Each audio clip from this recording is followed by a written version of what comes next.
दोस्तों आज की वीडियो में बहुत ही इंटरेस्टिंग टॉपिक आपके सामने प्रेजेंट कर रहा हूँ। टॉपिक है दोस्तों स्विंग ट्रेडिंग। देखिए स्विंग ट्रेडिंग के ऊपर हम बहुत बार डिस्कशन कर चुके हैं, बहुत सारी स्ट्रेटजीज हम पोस्ट कर चुके हैं हमारे चैनल के ऊपर। लेकिन आज की जो स्विंग ट्रेडिंग की टेक्निक है वो थोड़ी सी डिफरेंट है, क्योंकि आज हम टेक्निकल एनालिसिस तो यूज कर ही रहे हैं, लेकिन साथ साथ में हम एक चीज की हेल्प लेंगे, वो है पीई चार्ट। अब पीई चार्ट बिल्कुल जो हमारा पीई रेशो है बिल्कुल उसी का चार्ट है। यानी पीई रेशो क्या होता है हम सबको पता ही है, हमारे जितने भी ट्रेडर्स हैं व्यूअर्स हैं वो सब अच्छी भली बात ही जानते हैं। बाकी मैं थोड़ा सा समझाऊंगा पीई के बारे में इस वीडियो में, आपको समझ में आएगा कि पीई रेशो क्या होता है। अब देखिए कहा यह जाता है मार्केट के अंदर कि फंडामेंटल एनालिसिस आपको ये बताती है कि क्या खरीदना है और क्या नहीं खरीदना, लेकिन टेक्निकल एनालिसिस आपको ये बताती है कि कब खरीदना है और कब बेचना है। तो इन दोनों के अंदर डिफरेंस है, लेकिन कुछ ऐसे टूल्स फंडामेंटल के अंदर अवेलेबल है जो आपको ये बता सकते हैं कि कब खरीदना है, बिल्कुल टेक्निकल एनालिसिस की तरह। तो अगर आपको कोई टेक्निकल एनालिसिस के अंदर कोई ऐसा सिग्नल मिल रहा है कि मुझे ये स्टॉक बाय करना चाहिए या सेल करना चाहिए, तो थोड़ा सा अगर आप पीई चार्ट का साथ लोगे ना तो आपको बहुत बड़ी एक्यूरेसी मिल सकती है। तो आज की वीडियो बहुत इंटरेस्टिंग है, बहुत कमाल की है, और मुझे उम्मीद है कि ये वीडियो आपको जरूर हेल्प करेगी आपके ट्रेडिंग डिसीजन के अंदर। तो चलिए शुरू करते हैं और जानते हैं, समझते हैं किस तरीके से हम स्विंग ट्रेडिंग के बेटर डिसीजन ले सकते हैं विद पीई चार्ट।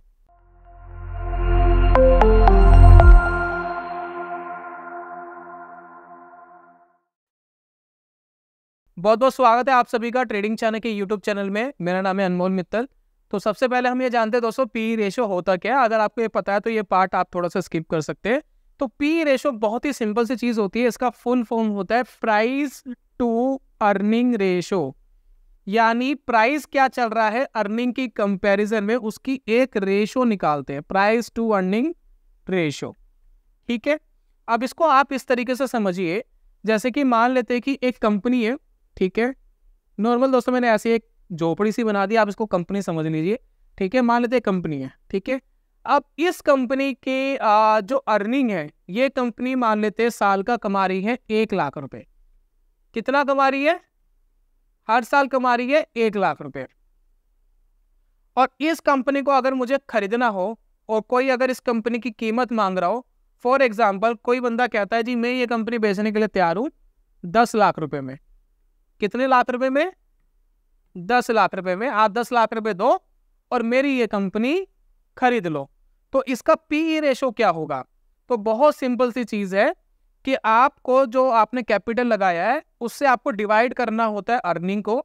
उस कैपिटल को जैसे ही आप अर्निंग से डिवाइड करेंगे तो आपको एक वैल्यू आएगी। तो अगर मैं 10 लाख को डिवाइड करूंगा 1 लाख से तो मेरे पास रिजल्ट आएगा 10। तो ये जो 10 है ये क्या हो गया? PE ratio. यानी मुझे इस कंपनी के अंदर 1 रुपया कमाने के लिए 10 रुपया खर्च करना है। अगर मुझे इस कंपनी के अंदर 1 लाख रुपया कमाना है तो उसके लिए मैं 10 लाख रुपए पे कर रहा हूं, यानी 10 गुना पे कर रहा हूं, 10 टाइम्स पे कर रहा हूं। पी रेशो का मतलब है कि आप कितने गुना, कितना मल्टीपल पे कर रहे हैं उस कंपनी के अंदर कमाने के लिए। अगर ये कंपनी 1 लाख रुपए कमा करके मुझसे डिमांड करती कि भाई मैं 30 लाख रुपए की ये कंपनी बेचूंगा, तो अगर मुझे 30 लाख रुपए की ये कंपनी अगर मैं खरीदता हूं तो इस कंपनी का जो पीई रेशो हो गया वो हो गया 30। यानी इस कंपनी में मुझे 1 रुपया कमाने के लिए 30 रुपया पे करना है या 30 गुना पे करना है जितना भी ये कंपनी कमाएगी। तो ये दोस्तों होता है पीई रेशो। तो पीई रेशो में आपको क्यों समझा रहा हूं, जरा इसको समझने की कोशिश कर। अब दोस्तों बात करते हैं कि मार्केट के अंदर बॉटम्स और टॉप पकड़ने के लिए ये पीई रेशो किस तरीके से आपकी हेल्प कर सकती है। अब देखिए एक तरीका तो ये है कंपनी की वैल्यूएशन जानने के। देखिए कंपनी की वैल्यूएशन के बहुत सारे तरीके हैं, ये तो एक बहुत छोटी सी टर्म है। मैं ये नहीं कह रहा कि इस पीई रेशो को जान करके आप ये पहचान पाओगे कंपनी अंडर वैल्यूड है या ओवर वैल्यूड है, लेकिन टेक्निकल एनालिसिस प्लस आप इसका यूज करके कुछ बेहतर डिसीजन जरूर ले सकते हो। अब चलिए एक बात करते हैं कि ये जो पीई रेशो का हिस्टोरिकल चार्ट है ये आपके लिए कैसे मदद कर सकता है। अब देखिए एक तो आप किसी कंपनी का पीई रेशो करंट देखते हो, जैसे कि मैं देखता हूं इंटरनेट पे जाऊंगा, मैंने रिलायंस इंडस्ट्री लगाया और मैंने ये देखा कि रिलायंस इंडस्ट्री का पीई रेशो क्या चल रहा है। लेकिन क्या आपने कभी नोटिस करा है कि पूरा हिस्ट्री में उसका पीई रेशो कैसा चला था? जैसे कि अगर आप देखें कि भाई 2015 में रिलायंस इंडस्ट्री का पीई रेशो क्या था, 2016 में उसका पीई रेशो क्या था, 2017 में पीई रेशो क्या था, 2020 में उसका पीई रेशो क्या था, 2024 में आप उसका पीई रेशो क्या है। तो जब आप हिस्टोरिकल उसका पीई चार्ट लगाते हैं तो आपको पता लगेगा कि आपको चार्ट कुछ ऐसे ऊपर नीचे कुछ ऐसे जाते हुए दिखाई देंगे, और ये आपको ये बताएंगे कि इस कंपनी का पी रेशो हिस्टोरिकल क्या रहा है। अब जैसे कि अगर हम यहाँ देखें तो हमें यहाँ पर दो टॉप दिख रहे हैं। फॉर एग्जांपल मान लेते हैं कि किसी कंपनी का पी रेशो यहाँ पर 50 का था, ठीक है, 50 पे ये टॉप लगाता है, और यहाँ पर देखिए एक बॉटम है, मान लेते 20, तो बार बार 20 के पी पे आकर के रुकता है। तो इस तरीके से हम मार्केट के अंदर एक सपोर्ट एंड रेजिस्टेंस यूज कर सकते हैं बिहाफ और पी रेशो। यानी अगर हमें किसी कंपनी को अंडर वैल्यूड लेवल पे खरीदना है तो जो ये बॉटम है ना, बॉटम है, तो उस बॉटम के अगर हम आसपास खरीदेंगे तो हम ये कह सकते हैं कि ये कंपनी इस जोन पर आकर के अंडर वैल्यूड हो जाती है। देखिए मार्केट में जो स्टॉक्स होते हैं ना, वो क्या होते हैं, बहुत सेंसिटिव होते हैं। यानी जब उठते हैं तो बेवजह उठ जाते हैं, और जब गिरते हैं तो बेवजह गिर जाते हैं। तो जो इन्वेस्टर एंड ट्रेडर का माइंडसेट है ना, थोड़ा सा डिफरेंट चलता है। किसी चीज को जबरदस्ती उठाएंगे, किसी चीज को जबरदस्ती गिराएंगे, उसका सीधा इंपैक्ट पड़ता है स्टॉक के प्राइस के ऊपर, और उसका सीधा इंपैक्ट पड़ता है फंडामेंटल के ऊपर। तो ये जो 50-50 वाले जो पी रेशो दिख रहे हैं ना चार्ट पे, इससे हमें ये पता लग रहा है कि यहाँ पर बेवजह बढ़ गए थे ये और वापस गिर गए, ठीक है। तो यहाँ पर ये बेवजह बढ़ गए थे, गिर गए, तो यहाँ पर क्या हो गया, ये ओवर वैल्यूड हो गया। क्या हो गया, जब 50 के पी के पास आ जाए या उससे ऊपर चले जाए तो हम कह सकते हैं कि ओवर वैल्यूड हो रहा है, और अगर वो नीचे के लेवल पे आ जाए तो अंडर वैल्यूड होता है। प्लस हम एक बीच में एक लाइन खींच सकते हैं, और ये जो बीच की लाइन है, मान लेते हैं ये है 30 का पी। अगर 30 के पी के आसपास चल रहा है तो हम ये कह सकते हैं यहाँ पर स्टॉक फेयर वैल्यू चल रहा है। तो यहाँ दोस्तों हम कह सकते हैं कि स्टॉक चल रहा है फेयर वैल्यू, और फेयर वैल्यू के आसपास भी खरीदना एक अच्छा माना जाता है, ठीक है। तो ये जो पी चार्ट है इसका आप यूज कब करोगे, टेक्निकल एनालिसिस आपने देख लिया, कोई स्टॉक है टेक्निकल आपको लग रहा है कि वो स्ट्रॉन्ग लग रहा है, वेरियस स्ट्रेटजी हमारे चैनल के ऊपर है, कोई भी स्विंग ट्रेडिंग की कोई स्ट्रेटजी आपको दिख रही है तो वो आप यूज कर सकते हैं। साथ में आप पी चार्ट को इंप्लीमेंट करके आप एक्स्ट्रा कंफर्मेशन ले सकते हैं क्या वो फेयर वैल्यू के आसपास है या नहीं है, कहीं ये ओवर वैल्यूड के आसपास पी तो नहीं दिख रहा, तो उससे आपको एक एक्स्ट्रा कंफर्मेशन जरूर मिल जाएगी। अगर आप अंडर वैल्यूड इन्वेस्टमेंट या स्विंग ट्रेडिंग करना पसंद करते हो तो ये मेथड आपके बहुत काम आ सकता है। तो इस तरीके से दोस्तों हम चार्ट का यूज करेंगे। अब दोस्तों बात ये आती है कि ये चार्ट हमें मिलेगा कहाँ हम इसको फ्री ऑफ कॉस्ट बिना कोई पैसा दिए देख सकते हैं। अब जरा उसकी बात करते हैं। दोस्तों इस चार्ट को देखने के लिए मैं जिस वेबसाइट का यूज कर रहा हूँ उस वेबसाइट का नाम है तिजोरी।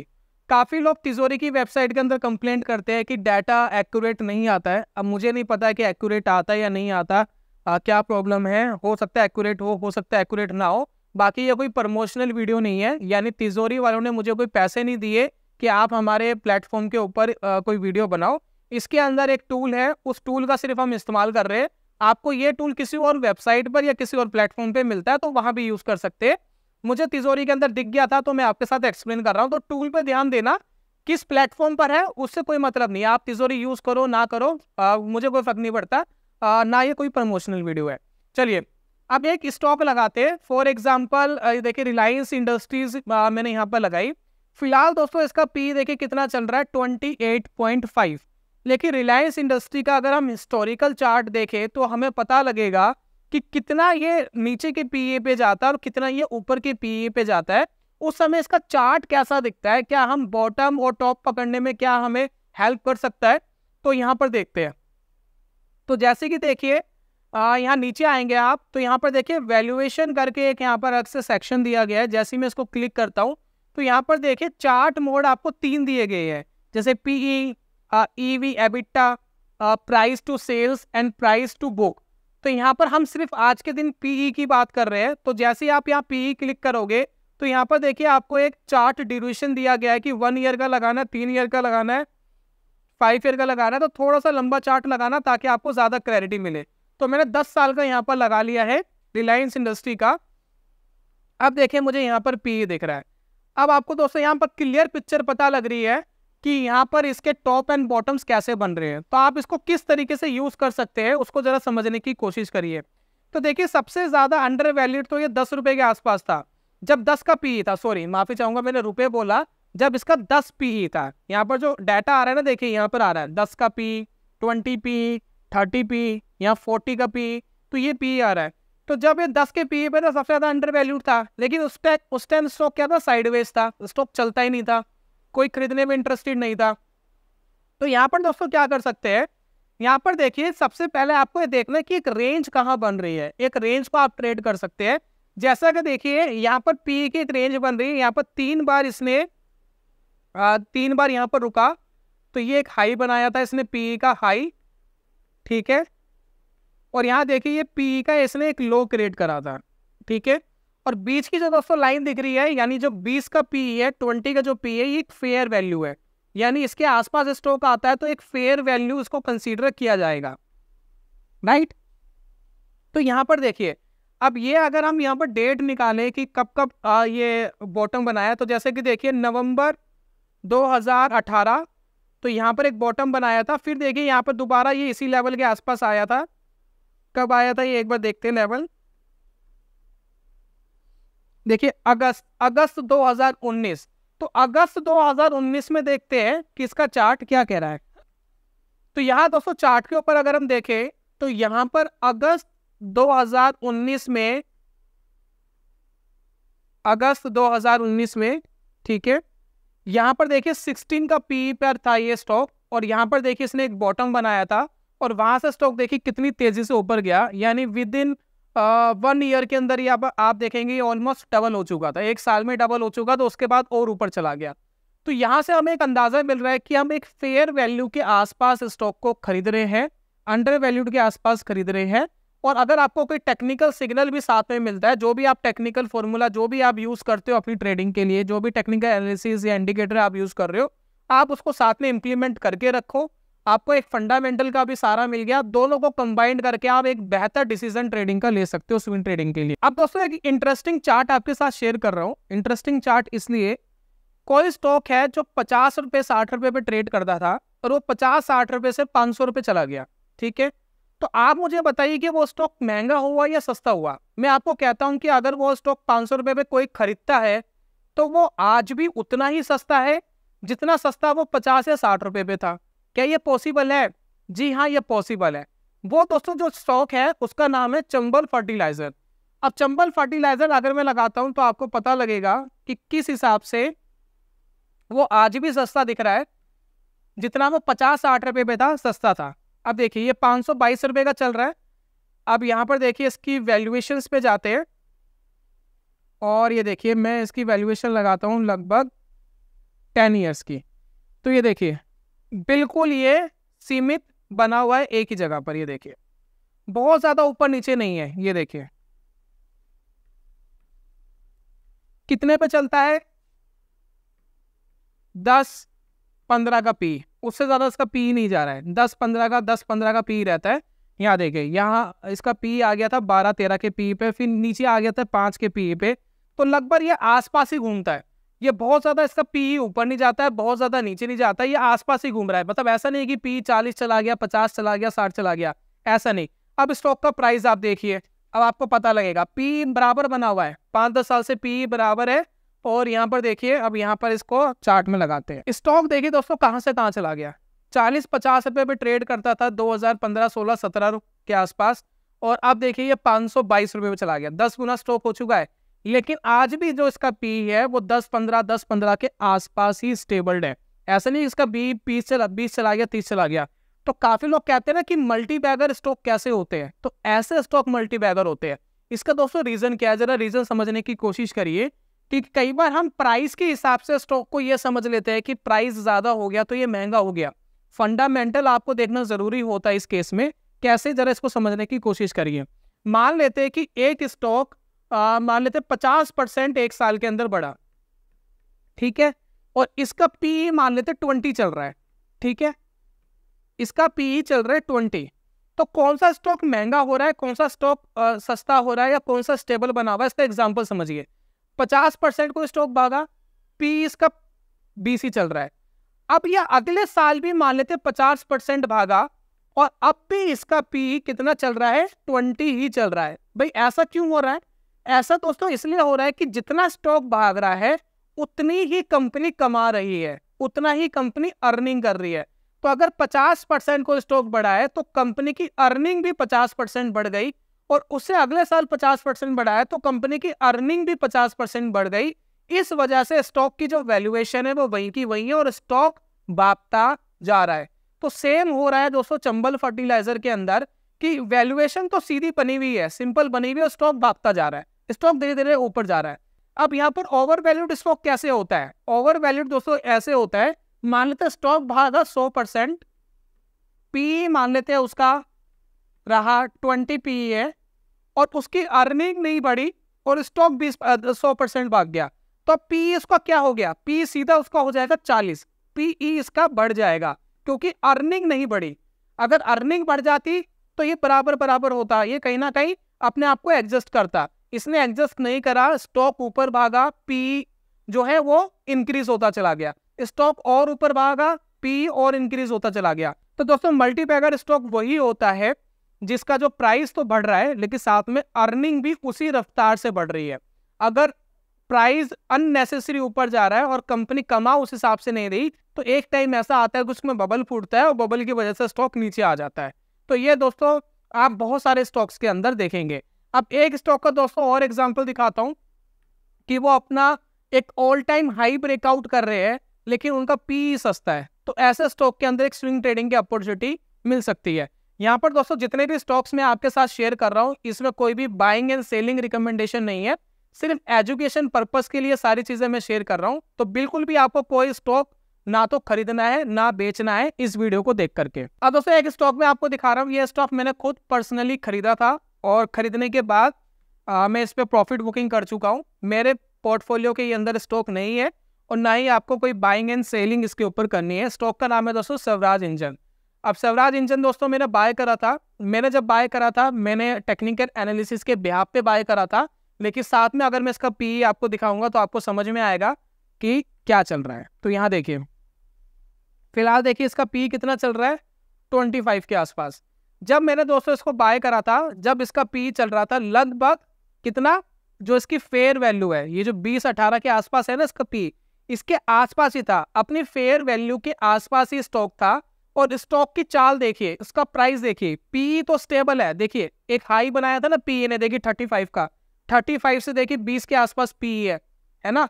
तो यहाँ पर हमें पता लग रहा है कि पी के हिसाब से तो वैल्यू फॉर मनी लग रहा है स्टॉक। अब एक बार प्राइस देखते हैं इसका। अब देखिए दोस्तों इसका प्राइस, पीई इसका 20 के आसपास था जब मैंने इसको बाय करा था। इसका जो टॉप पीई हमने देखा था अभी रिसेंटली 35 के आसपास था और स्टॉक अपना ऑल टाइम हाई ब्रेक कर रहा है।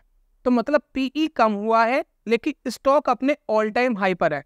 तो जो यहाँ पर ट्रेडर हाई प्राइस देख करके भाई ये तो ऑल टाइम हाई पे चल रहा है, ये तो 3000 रुपए का स्टॉक है, ये सोच करके स्टॉक को नहीं खरीदते कि ये महंगा है।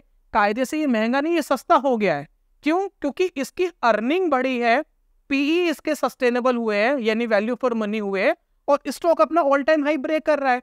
मैंने दोस्तों स्टॉक को बाय करा था 2000 के आसपास, जब ये स्विंग ये ब्रेक करा था इसने 2000 के आसपास मैंने इसको खरीदा था और मैंने दोस्तों इसको 3000 रुपए का बेच दिया। मेरा 50% प्रॉफिट आ गया था, मैंने स्टॉक को एग्जिट कर दिया, दैट्स इट। मैंने दोस्तों ट्रेड करा, कुछ महीने रखा, 5-7 महीने मैंने रखा, मेरा प्रॉफिट आ गया, मैं एग्जिट हो गया। लेकिन मुझे क्या मिल रहा था यहाँ पर, मुझे ये कंफर्मेशन मिल रही थी कि यहाँ पर अगर मैं कोई भी इंडिकेटर लगाऊं, मैं RSI लगाऊं, मूविंग एवरेज लगाऊं, कुछ भी लगाऊं, कोई भी इंडिकेटर मुझे ये नहीं बोल सकता यहाँ पर कि ये स्टॉक वीक है। क्यों? क्योंकि ऑल टाइम हाई पे चल रहा है। सभी क्या बोलेंगे जी, बुलिश सिग्नल देंगे, सभी क्या कहेंगे, तेजी है। दुनिया का कोई भी टेक्निकल एनालिस्ट आपको ये नहीं बोल सकता जब कोई stock all time high break करता है कि ये स्टॉक वीक है, टेक्निकली ये स्टॉक वीक है। टेक्निकल तो आपको कोई कह ही नहीं सकता। तो अगर सभी ये कहेंगे कि बुलिश है तो मेरे लिए एक हायर प्रोबेबिलिटी है कि शायद ये स्टॉक काम कर जाए। उसके बाद मैंने पी देख लिया, पी इसका वैल्यू फॉर मनी था। तो दोनों चीजें जब मैच हो गई तो यहाँ पर मुझे एक बेहतर ट्रेडिंग डिसीजन मिला। मेरा 50% का प्रॉफिट बुकिंग हुई, मैं अपना प्रॉफिट को लिया और मैं बाहर हो गया। तो इस तरीके से दोस्तों आप पी चार्ट का बखूबी इस्तेमाल कर सकते हैं अपनी स्ट्रेटजी के अंदर। तो ये था दोस्तों आज की वीडियो के अंदर। मुझे उम्मीद है कि ये जो पी चार्ट है ये आपको जरूर हेल्प करेगा अपनी स्विंग ट्रेडिंग के अंदर और आपको एक बेहतर डिसीजन लेने में मदद करेगा। लेकिन देखिए हमेशा मैं आपको कुछ डिस्क्लेमर देता हूँ, यहाँ पर जितने भी मैंने स्टॉक बताए कोई भी बाइंग एंड सेलिंग रिकमेंडेशन नहीं है। दूसरी बात, जरूरी नहीं है कि अंडर वैल्यूड स्टॉक ही परफॉर्म करे, कई बार ये परफॉर्म नहीं करते, तो ट्रेडिंग के अंदर स्टॉप लॉस मस्ट रिक्वायर्ड है, यानी जरूरी नहीं है कि काम करेगा ही करेगा, वो नुकसान भी दे सकता है। तो अपना जो ट्रेडिंग सेटअप है उसके अंदर बैक टेस्ट जरूर कर लेना चाहिए कि अगर आप यहाँ इतना टारगेट लेते हो, इतना स्टॉप लॉस लेते हो, तो कितना आपको पैसा बनता है, तो वो बड़ा जरूरी है। आपके ट्रेडिंग सिस्टम पे आपको कॉन्फिडेंस होना चाहिए, प्लस उसकी बैक टेस्टिंग होनी चाहिए। तीसरी चीज, कोई भी चीज इंप्लीमेंट करने से पहले थोड़ा पेपर ट्रेड कर लीजिए, ताकि आपको पता लग जाए कि चीजें काम कर रही है नहीं कर रही। तो एक काम करिए, घर पे आप 5-6 स्टॉक ढूंढिए इस तरीके के जो ऑल टाइम हाई ब्रेक कर रहे हो या बहुत तेजी में हो, प्लस उनका पीई रीजनेबल चल रहा हो, उनका पुराना हिस्ट्री का पी देखिए, पुराना हिस्ट्री का पी उसका क्या रहता है और अभी फिलहाल पी उसका क्या है, क्या वो अपने सपोर्ट के आसपास है पी, क्या अपनी फेयर वैल्यू के आसपास है, और उसके बाद देखिए कुछ दिन बाद वो स्टॉक का क्या रिएक्शन रहता है। तो इससे आपको कॉन्फिडेंस आएगा, आपको चीजें समझ में आएगी। जब चीजें समझ में आएगी तो खुद ही आपको पता लगेगा कि कैसे मैनेज करना है। और शेयर बाजार में रियल पैसा लगाने से पहले खुद आपको कॉन्फिडेंस आ जाना चाहिए पेपर ट्रेडिंग में कि चीजें काम कर रही है। और जब भी रियल पैसा लगाओ तो बहुत थोड़ा पैसा लगा के ट्राई करना है कि बनेगा नहीं बनेगा। पैसा कमाने के लिए काम मत करो शुरुआत में, सीखने के लिए करो। जब सीख जाओगे तो कमाने के लिए तो पूरी जिंदगी पड़ी है, कभी भी कमा सकते हो, कितने भी पैसे से कमा सकते हो, लेकिन पहले चीजें सीखना जरूरी है। और लास्ट में दोस्तों, वीडियो वाइंड अप करने से पहले आपके लिए दोस्तों एक इंट्राडे ट्रेडिंग कोर्स हमने प्रेजेंट करा है। इस कोर्स के अंदर हमने रियलिस्टिक टारगेट, कुछ प्रूवन सेटअप, कुछ बड़े ट्रेडर किस तरीके से ट्रेड करते हैं, किस तरीके से ब्रोकरेजेस एंड गवर्नमेंट के टैक्सेस आपको हार्म करती है, किस तरीके से ओवर ट्रेडिंग आपको नुकसान करती है, इन सभी चीजों के बारे में बहुत विस्तार से और बहुत जेन्युइन तरीके से दोस्तों आपको बताया है, ताकि आप चीजें सीख सके कि किस तरीके से इंट्राडे में चीजें प्ले करनी चाहिए। तो अगर आपको ये कोर्स चाहिए तो इसके लिए आपको पे करना है 0, यानी कोई पैसा आपको नहीं देना है, ना हम अभी मांग रहे हैं, ना हम आपको कोई फॉर्म वगैरह भरवाने के बाद पैसे मांगेंगे, बिल्कुल फ्री है, कोई पैसा किसी को नहीं देना है। तो अगर आपको ये कोर्स चाहिए तो इसके लिए छोटा सा काम करना है, आपको चैनल सब्सक्राइब करना है, वीडियो पसंद आई तो लाइक, नहीं तो डिसलाइक, जैसी आपकी इच्छा, और नोटिफिकेशन बेल ऑन कर देना। और साथ में अपना ओपिनियन जरूर डालिए कि इस वीडियो के बारे में आपका क्या ओपिनियन है कमेंट बॉक्स के अंदर। और एक गूगल फॉर्म हमने आपको प्रोवाइड कराया है डिस्क्रिप्शन एंड कमेंट बॉक्स में, उसको फिल करके भेज दीजिए, ताकि हम वो कोर्स आपको as soon as possible provide करा सके। 4-5 दिन के अंदर वो कोर्स आप तक प्रोवाइड हो जाएगा आपकी मेल आईडी के ऊपर। तो ये था दोस्तों आज की वीडियो में, उम्मीद करता हूँ कि वीडियो आपकी नॉलेज को काफी गेन करा होगा आज की वीडियो ने। मैं जल्दी मिलूंगा नेक्स्ट वीडियो में, तब तक के लिए good bye, God bless you, bye bye दोस्तों।